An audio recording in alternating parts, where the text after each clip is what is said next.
My favorite quote is, "Fear kills more dreams than failure ever will." And just take a second to really understand that quote because it's very true. And there's another quote I saw in a movie that just really stuck with me. It says, or it was, the best places on earth, the most wonderful, creative places on earth are the graveyard. Because are graveyards because they just have so many dreams that they took with them. At a graveyard, there is circuses going up. There's $1 million companies.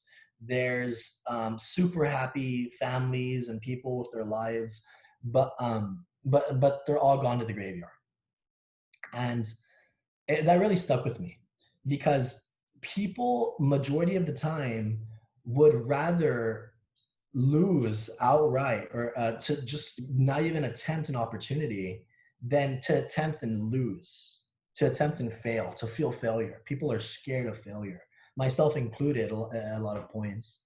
But that like that concept is the reason why successful people become so successful. Because I ask myself, like, are these people in the position they are because they're lucky, or maybe because they were just born with natural intelligence? And I think that if they were taken out of their position, reborn again inside of a position similar to mine, or maybe an even worse position, would they be as successful as they are today? Like if Bill Gates was born into, if Bill Gates and his mentality was born into someone else's body in an average scenario, would he have been as successful as he was today? And I think the answer is yes. I think that it's a personality characteristic to be successful. Like that's something you find within yourself. And so whether it be like applying to college, or getting setting standards for your grades in your classes, or like just like learning basic skills, like say like learning a language, for example,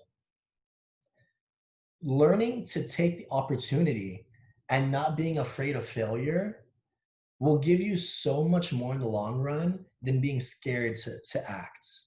So one of what I challenge everyone to do is set up goals, whether like whatever goals they may be, and just put dates on them.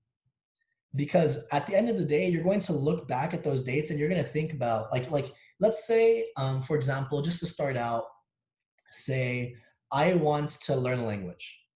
So get a sheet of paper, long. At the very top of it, put the completely fluent, the end goal, the ultimate goal.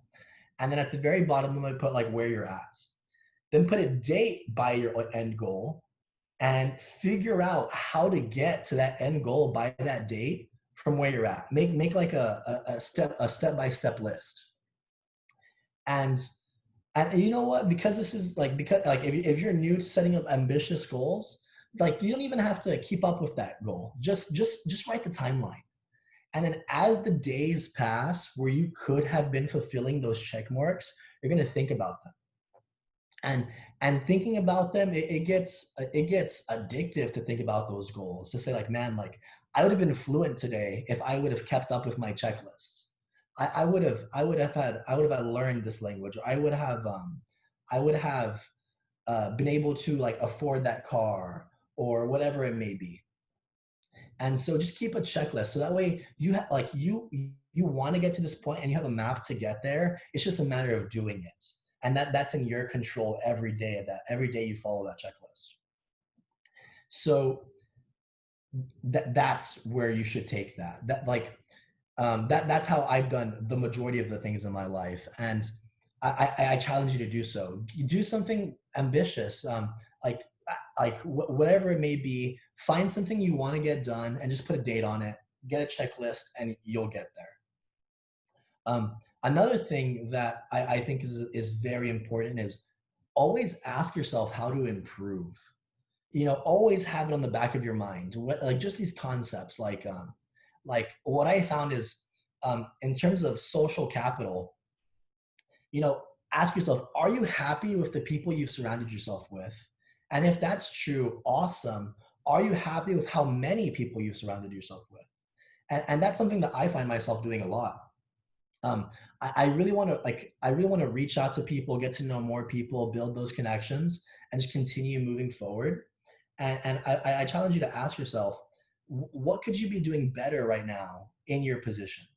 Whether it be like talking with your parents on a more daily basis, building a stronger relationship with them, or or the way you run an organization, like how effectively you are of a leader. Just find things that you think you could improve and improve them, because just keep them on the back of your minds, because if you're constantly thinking about them, I don't want to say it'll guilt you into them, but it'll make you aware of the decision you're making to constantly not fix that, or constantly not work towards that goal. So I I challenge yourself to just really think about what are you doing with your life in all aspects, and are you happy with those aspects, because they can be improved in some way. Um, One other thing is, always think about your next move. Always think about where you're going next. You know, earlier I mentioned that, oh, like I'm trying to learn to be happy in every day of my life, not necessarily planning for 10 years down the line. But I know that I want to do international consulting when I get out of college. That's my current goal right now. And even if it changes, that's totally okay. I still want to make sure I'm on track to be ready for an international consulting internship, if that's what I choose to apply for. So when I was in high school, I was always thinking about college and like ways to get there, the next step. So always have it on the back of your mind. Just keep it with you, and just like consciously make decisions towards those objectives. And probably my last bit of advice, probably most important, is take care of your social, mental, and health. Take care of those things. Like those things, I I was doing well academically, but that's irrelevant in terms of the big picture of things if you're unhappy. And so don't be afraid to take time with your friends, you know, take mental health days where you just binge watch Netflix or go fishing or whatever it is you like to do. And and also try and stay healthy, just because I've actually did a lot of research when I was studying for my ACT. If you jog on a regular basis, or if you work out, your brain just starts to function better. You start to wake up earlier in the mornings. You just start to get a better sense of who you are. You start to feel more confident as a person. And I think that as long as you're happy with the person you are, as long as you're enjoying yourself, that's what really matters at the end of the day. So have academic and professional goals. Yes, I'm a huge advocate of that. But also take care of the other aspects of your life, because those are equally, if not more, important. And so I also recommend this book for anyone who's trying to improve their, maybe their social skills, or get better in a social aspects, which is Dale Carnegie's "How to Win Friends and Influence Others."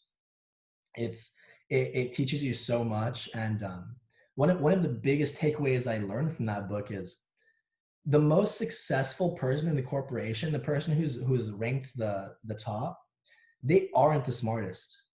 They're just the best at working with people.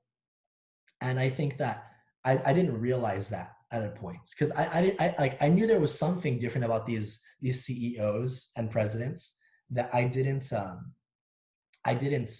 I couldn't quantify their success, but I've learned that that's what it is. They just are very good people persons. They're able to understand people in a way that not a lot of people are, and because of that, they get significant progress. So I encourage you to really dive into being more of a sociable person, being very taking care of yourself in all aspects of life. And yeah, thank you so much for listening to me. At the end of the day, just remember that you are a champion.